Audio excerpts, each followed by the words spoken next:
So maybe losing a battle, but we'll win the war.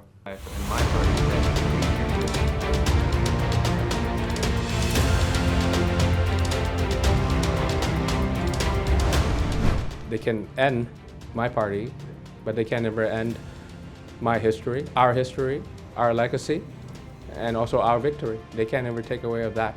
And I've prepared a succession plan that allows next 10 and next 20 and next 30, and we have a large amount of talent pipeline in our pipeline that we can plan this ahead, and eventually within that trigger point, in that tipping point, that people will start to see that, hey, this is atypical, this is not normal of what's happening here in this region, and hopefully that's when we win, and we win sustainably. So maybe losing a battle, but we'll win the war.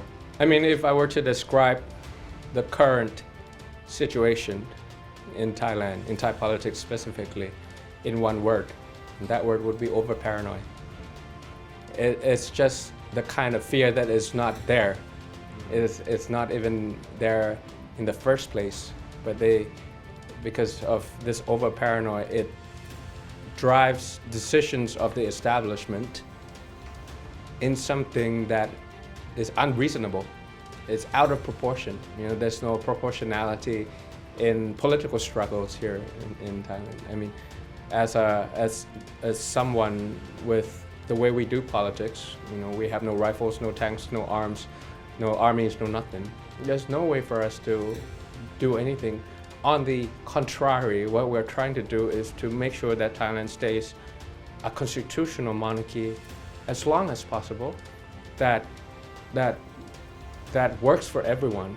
Equal economic structure, the kind of economy that works for everyone, the kind of political space that allows diverse views. Instead of looking at us, as a choice of the people and the enemy of the parliament, use us as a bridge. Use us as something that built consensus, because in a nutshell, what this country is going through is that there's an old consensus and new normal. New normal in various ways, whether it's domestically, whether it's regionally, whether it's internationally that is coming through, and it's the dynamics of all those things coming up. And the thing is, we're still trying to operate on the old consensus. That doesn't jive. The old thing is not working, whether it's the economic structure, whether it's political structure, whether it's the justice system, the rule of law, but the new thing hasn't happened yet.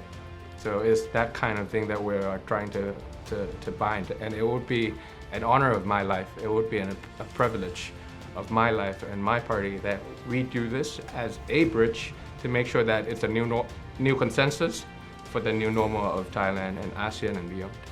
I feel like it's a vicious cycle, and it's a slippery slope in the sense that once they allow you to do something like this, and then it goes around like 17 years ago and it comes back to the same place, and we have no concentration to respond to the real challenges that the country is facing, whether it's like education reform, environmental problems and things like that, because we keep going around in circles and we never move forward. And we've been confusing movement with progress. Just because we move around, it doesn't mean that it's a move forward for our people, while other countries are really ramping up ahead in this volatile world. Well, definitely that I have enough time for her in her childhood. That's probably the most honest answer.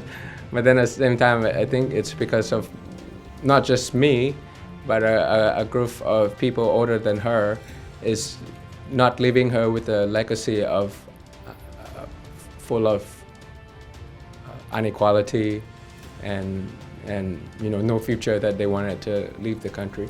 And they feel like it's a country full of equal opportunities and equal access to resources, and also modernized to the extent that can be compared with any other metropolitan cities or developed countries anywhere in the world, that she would be proud that she was born, raised, and is living here in Thailand.